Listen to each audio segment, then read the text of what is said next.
type of person, the person who we already know is a big drinker, there were probably more incidents like this. Like, if you had to be honest, there was a culture described both in Georgetown Prep, where he went to high school, and Yale, where he went to college, of that friend group Kavanaugh was in had heavy drinking. Heavy drinking. And there was a bunch of stuff going. Like, would you be really surprised if there's more incidents like this coming out and saying, oh yeah, well, Kavanaugh was doing this, Kavanaugh was doing that. It wasn't good. I really wouldn't want this guy anywhere near deciding the laws of our country, not just in women's rights, but with healthcare, with climate change, with pollution regulations, or whatever. And it seems incredible that we are considering this to happen. And probably the best tweet of the year was from Matt Schlapp, where he's like, why do Democrats' nominations sail in so easily, yet ours get such a hard time? Which is really hilarious. Harassers and assaulters are what the GOP seems to want to nominate these days. I'm assuming he's talking to, referring of Clarence Thomas and Kavanaugh. But, I don't know if you remember, the guy who didn't have any accusations against his name that Trump nominated sailed through pretty easily. Which is pretty incredible that he doesn't remember that. But still, we are going to be following this entire story. And by the way, what he was talking before about the Democrats, what he was saying about the Democrats nominee sailed through, have you heard of Brett Kavanaugh? This guy, Matt Schlapp, he's the guy who tweeted, he probably played a direct role in stopping Brett Kavanaugh. The fact that he has the gall to tweet that, which is pretty hilarious. So, yeah. And then, of course, we have the lawyer Michael Avenatti following up with the tweet where he stated he was working with a third Kavanaugh accuser, with a screenshot of an email he sent to Mike Davis, chief counsel for nominations of the Senate Committee on the Judiciary. In the email, Avenatti seems to suggest that evidence that Kavanaugh and Judge participated in the targeting of women with alcohol and drugs in order to allow a train of men to subsequently gang rape them. That seems a little bit bold there, but it seemed to be very interesting. So he's submitting what is a list of questions here. Mr. Davis, thank you for the email. We are aware of significant evidence of multiple house parties in Washington, D.C. during the early 1980s in which Brett Kavanaugh, Mark Judge, and others would participate in targeting women with alcohol and drugs to order to allow a train of men to subsequently gang rape them. That seems quite a little serious.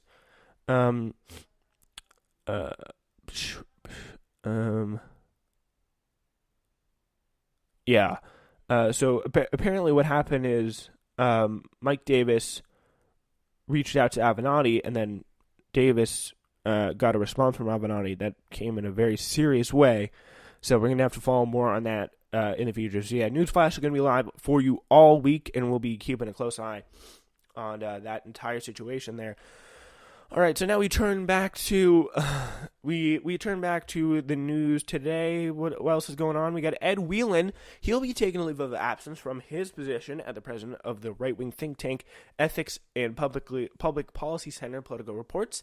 Last week, Whelan posted a Twitter thread that delved into Christine Blasey Ford's accusations of attempted sexual assault against Supreme Court nominee Brett Kavanaugh, while Whelan suggested that Ford had mistaken Kavanaugh for one of his classmates, whom Whelan named.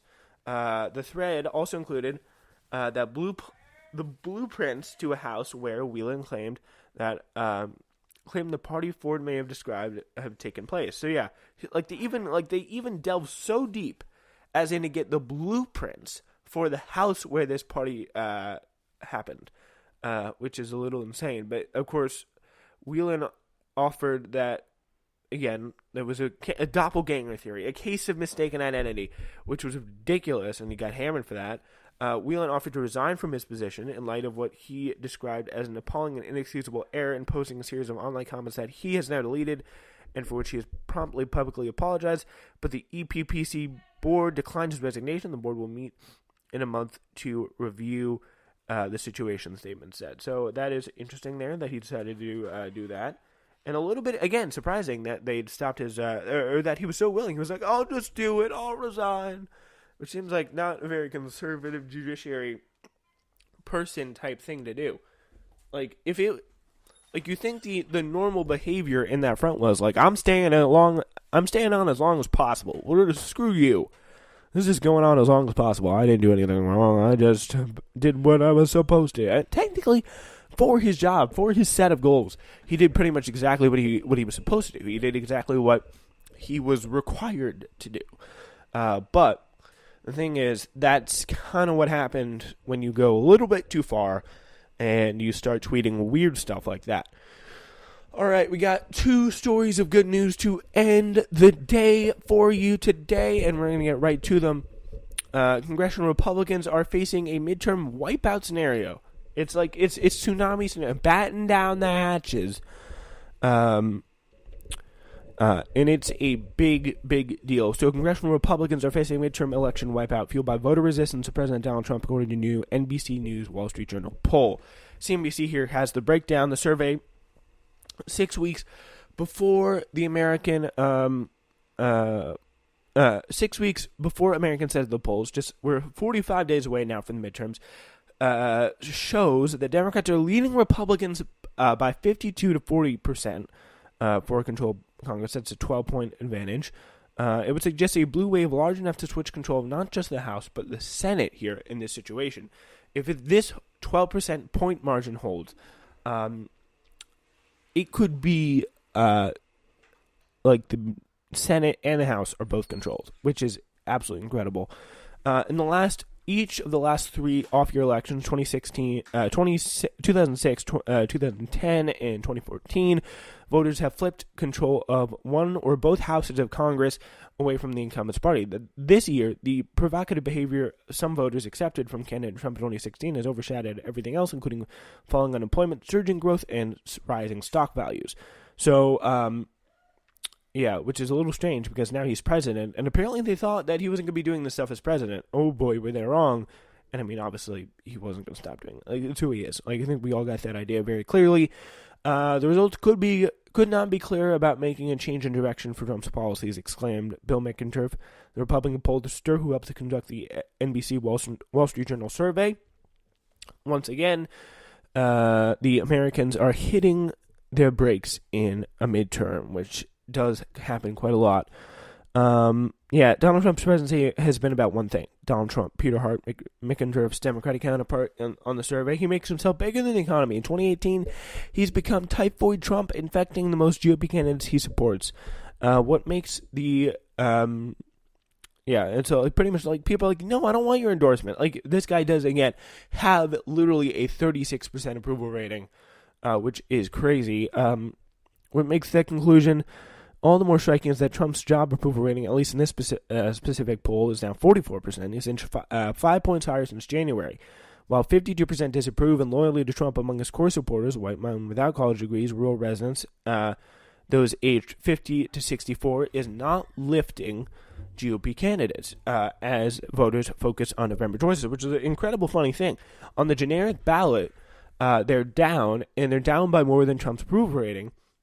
And that's pretty much the incredible thing, because he's at 44, so that means there's some people who don't support the GOP but still support Trump. They're still mad at the establishment GOP, which is quite incredible. The pollster's so-called generic ballot pitting the two parties for House illustrates the GOP's predicament most broadly. 1994, before seizing control of both House and Senate from the Democrats, were Republicans led on that question by 4 percentage points in 2016. Now, that was like in the Bill Clinton impeachment days, when the Republican Revolution, that was I think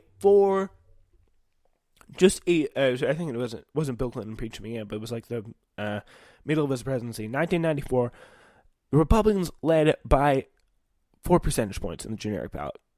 In 2006, when Democrats seized them back, they led by 10 points, so that's a pretty big deal.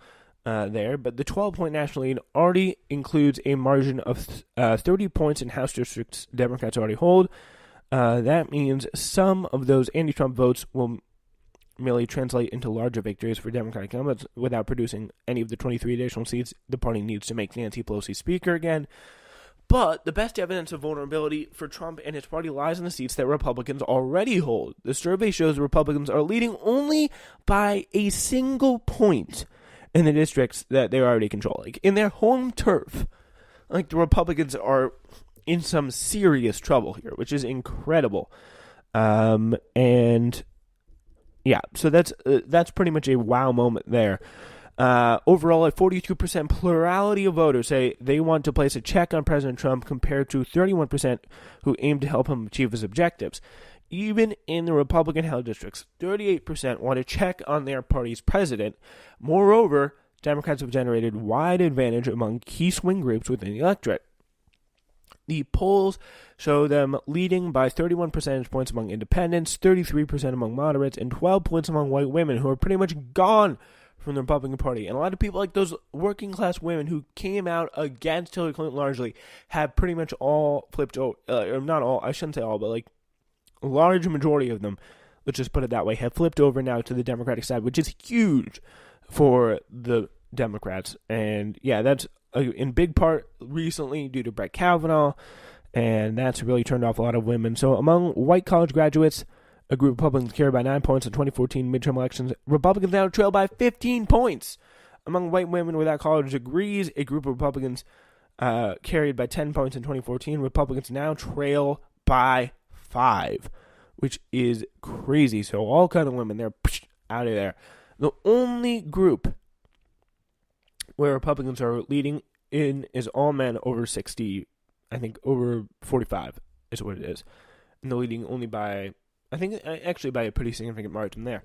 But all in all, hugely good news for the Democrats. The Republican coalition at the moment is unhinged. McIntyre, the Republican pollster, said the party's erosion among women voters heightens a potential risk for Republicans in the ongoing furor.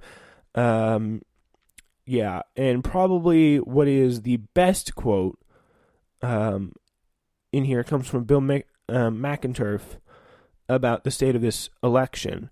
And he goes, I mean, they've had a series of weak surveys, but this is beyond weak. So, damn. Yeah, I couldn't have said it any better myself. And this is, again, talking about the Republican Party. I'm talking about the Republican Party. Jeez, crazy. Wow. Yeah, and I think, like, this is their final countdown. Like, this is for whom the bell tolls, pretty much, at this point. The bell is tolling for them. Ding dong. It's time for them to get out of there, because that's a run for the hills in there. Like, there's people who've been covering politics for much longer than I have that say, like, this is a unprecedented situation.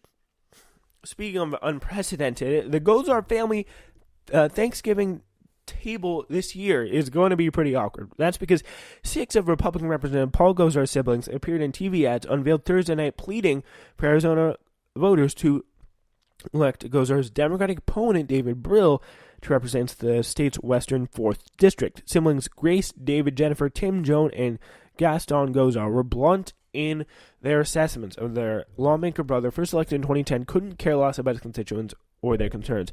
Paul's absolutely not working for his district, Attorney David Gozar said. If they care about healthcare, they care about healthcare, they care about their children's healthcare, they would hold him to account. If he actually cared for the people of Arizona, I bet he'd be fighting for Social Security, for better access to healthcare. I bet he would be researching what is the most insightful water policy to help the environment of Arizona sustain itself and be successful, said his sister Jennifer. It seems the congressman, a former dentist, would have a deeply rooted problem with empathy. He's not listening to you, and he doesn't have your interests at heart, his brother David, a private investigator, said. Yeah, Gozar made national headlines when he asked the U.S. Capitol Police and Attorney General Jeff Sessions to check the ideas of everyone attending President Donald Trump's State of the Union to address any illegal aliens in attendance, which is pretty funny. Yeah.